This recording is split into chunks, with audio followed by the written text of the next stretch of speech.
आज के एपिसोड में हम देखते हैं कि मोतीबा अनुपमा से कहती है कि एक तो आपके आने से हमारा परिवार बिखर गया और दूसरा आप यहाँ आकर अनाप शनाप बातें कर रही हैं। अनुपमा सबके सामने पंखुड़ी की तस्वीर दिखाती है, जिसे देखकर प्रेम चौंक कर पूछता है, मम्मी ये कौन है? पराग आगे आकर बताता है कि यह उसकी और अनिल की बहन पंखुड़ी है। मीता हैरानी से पूछती है कि अगर बहन थी तो इसे इतने सालों तक क्यों छुपाया गया? प्रेम भी समर्थन करते हुए कहता है कि पापा ने कभी भी अपनी बहन के बारे में बात नहीं की। राही भी बोल उठती है कि चाहे पापा की बहन हो या न हो, लेकिन मम्मी को यहाँ आने की क्या जरूरत थी? पराग कहता है कि अनुपमा राघव की वजह से यहाँ आई हैं। राही सवाल करती है कि राघव का इस सब से क्या लेना देना? तब पराग बताता है कि राघव, जिसे मर्डर केस में जेल भेजा गया था, वही पंखुड़ी का पति था।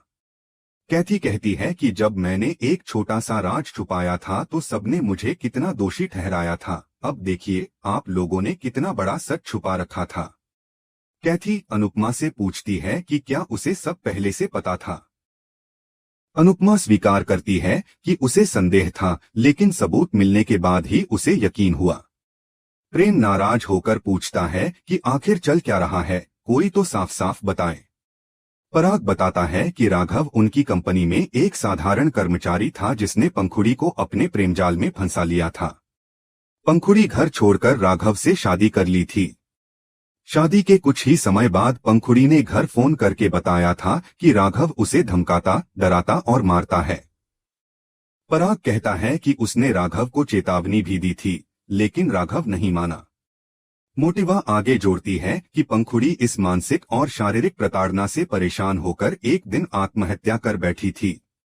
उसके सुसाइड नोट में भी लिखा था कि उसकी मौत के लिए राघव जिम्मेदार है। पराग भावुक होकर कहता है कि जिसने हमारी बहन को मारा, उसी को आप घर में जगह दे रही हैं।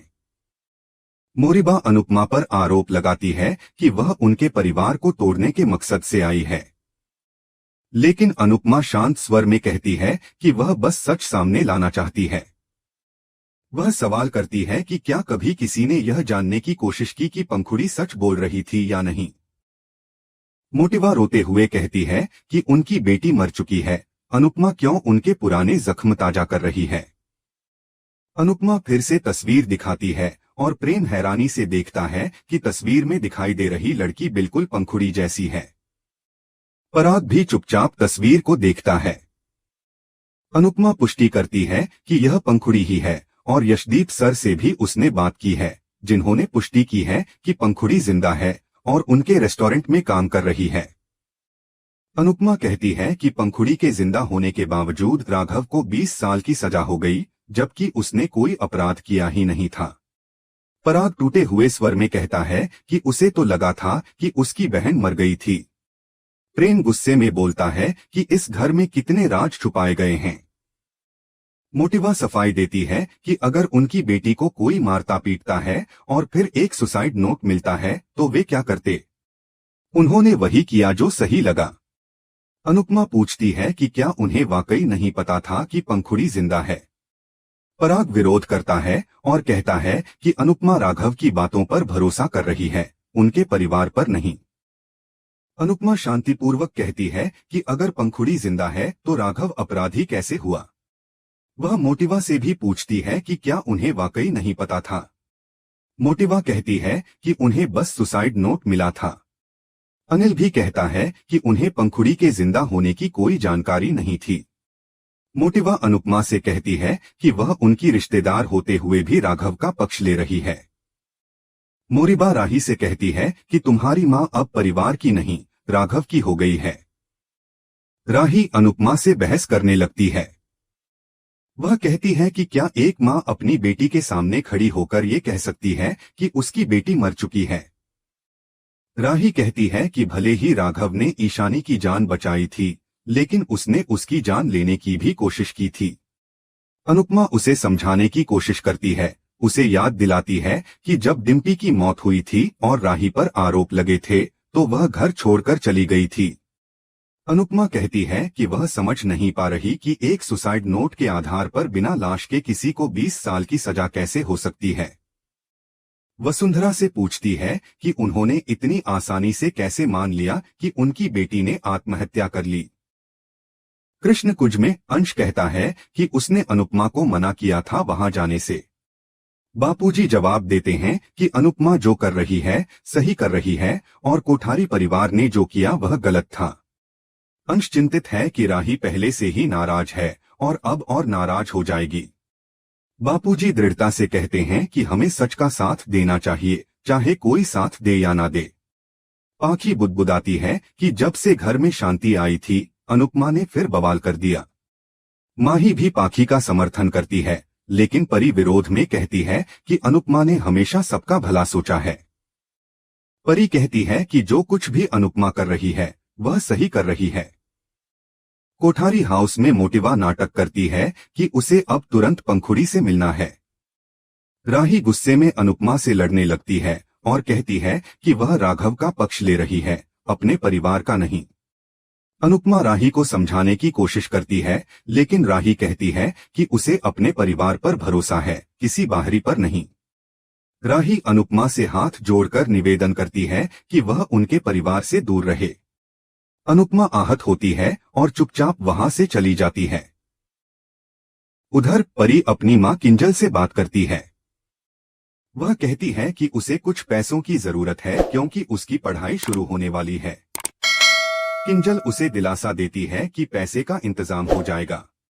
इधर मीता कैदी से बात कर रही होती है कि शायद अनिल अकेला रहना चाहता है। मोटिवा कहती है कि सबको लगता है कि वे अपराधी हैं, लेकिन वे बस अपनी बेटी के लिए लड़ रहे थे। मोटिवा को देखकर प्रेम बोलता है कि हमें पता है आप अपने परिवार से कितना प्यार करती हो। राही भी कहती है कि मोटिवा, हमें अच्छे से मालूम है कि आप श्रीनाथ जी की भक्त हैं, आप कभी भी इतना बड़ा अन्याय नहीं कर सकती।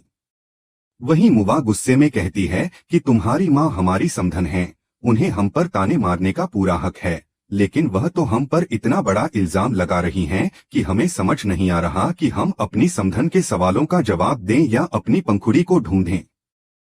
मोटिवा राही की तरफ देखती है और पूछती है, राही तुम्हें तो हम पर भरोसा है ना? राही तुरंत कहती है, हाँ मोटिवा, हमें आप पर पूरा भरोसा है। पराग का मन करता है कि वह अभी के अभी जाकर अपनी बहन को वापस ले आए, लेकिन मोटिवा उसे रोकते हुए कहती है कि अब इसकी जरूरत नहीं है। एक समय था जब हम सब खुद कहते थे कि पंखुड़ी को वापस ले आओ, लेकिन अब मैं कहती हूँ कि उसे वापस नहीं लाना। अगर उसने हमें भूलने का फैसला कर लिया है तो हम भी उसे भूल सकते हैं। पराग फिर भी कुछ कहने लगता है, लेकिन मोटिवा साफ शब्दों में कहती है कि मैंने कह दिया ना, वह इस घर में कभी नहीं आएगी। राही दोनों को शांत रहने को कहती है और उन्हें भरोसा दिलाती है कि हम सब आपके साथ हैं और मम्मी की बातों को इग्नोर करना ही बेहतर होगा। पराग राही को धन्यवाद कहता है। प्रेम सोचता है कि हम सब तो एक साथ हैं, लेकिन मम्मी वहां अकेली होंगी और वह भगवान से प्रार्थना करता है कि कृपया मम्मी का साथ देना। दूसरी ओर अनुपमा अकेली और दुखी बैठी होती है। तभी एक बच्चा जो कान्हा जी की वेशभूषा में था आता है और कहता है, जब चारों तरफ अंधेरा हो तब मुझ पर भरोसा करना, मैं अंधकार में भी उजाला दिखाऊंगा। यह सुनकर अनुपमा भावुक हो जाती है और भगवान को धन्यवाद देती है कि उन्हें रास्ता दिखाने के लिए। अनुपमा निश्चय कर लेती है कि वह जो कर रही है सही कर रही है और भगवान उसकी मदद करेंगे। फिर कहानी राही की तरफ मुड़ती है जो बेहद दुखी और नाराज है। वह उस टूटी हुई प्लेट को जोड़ने की कोशिश कर रही होती है जिस पर कोठारी परिवार के सदस्यों की तस्वीरें थीं, लेकिन पंखुड़ी की नहीं। प्रेम आता है और पूछता है कि क्या उसे मदद चाहिए, लेकिन राही इनकार कर देती है। वह अब अपनी मां से इतनी नाराज है कि प्रेम से भी दूरी बनाए हुए है। वह सोचती है कि मम्मी की वजह से ही सब कुछ गड़बड़ हुआ है। राही डाइनिंग टेबल पर बैठकर सोचती है कि मम्मी के आने से पहले घर में कितनी खुशी थी। वह तय कर लेती है कि वह अपने परिवार का साथ देगी और जानती है कि किसे क्या जवाब देना है।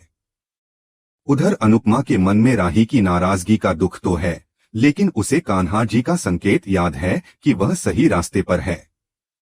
इसलिए वह बिना रुके राघव के पास जाती है और उसे आश्वासन देती है कि वह उसका साथ देगी। इधर किंजल भी परेशान है, उसे पैसों की जरूरत है परी के लिए। किंजल ऑफिस जाती है और मजबूरी में ऑफिस से पैसे चुरा लेती है। उसे यह नहीं पता कि गौतम के पास इसकी रिकॉर्डिंग पहले से मौजूद है। गौतम वह रिकॉर्डिंग देखता है और तय कर लेता है कि अब सही समय है। मोटिबा गौतम के पास जाकर कहती है कि वह सिर्फ उसी पर भरोसा कर सकती है। वह गौतम से आग्रह करती है कि चाहे जितने पैसे लगें, लेकिन राघव को मनाओ कि वह अपना केस रीओपन न करे। गौतम, जो पहले से किंजल की चोरी का सबूत लिए बैठा था, पुलिस लेकर कृष्णकुंज पहुंच जाता है। वहां सबको बताता है कि किंजल ने ऑफिस से पैसे चुराए हैं। सभी हैरान रह जाते हैं। तोशु गौतम के पैरों में गिर जाता है और गिड़गिड़ाते हुए कहता है कि प्लीज मेरी बीवी को जेल मत भेजिए। वह वादा करता है कि चोरी हुए सारे पैसे लौटा देंगे।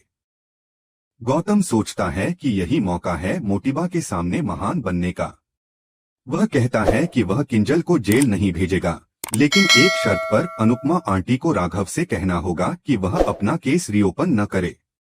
अब अनुपमा को पूरा यकीन हो जाता है कि कोठारी परिवार जानबूझकर केस बंद करवाना चाहता है। उन्हें पहले से मालूम था कि पंखुड़ी जिंदा है। अब सवाल यह उठता है कि अनुपमा क्या करेगी? क्या वह किंजल को बचाने के लिए राघव से अपना केस वापस लेने को कहेगी या फिर सच का साथ देगी?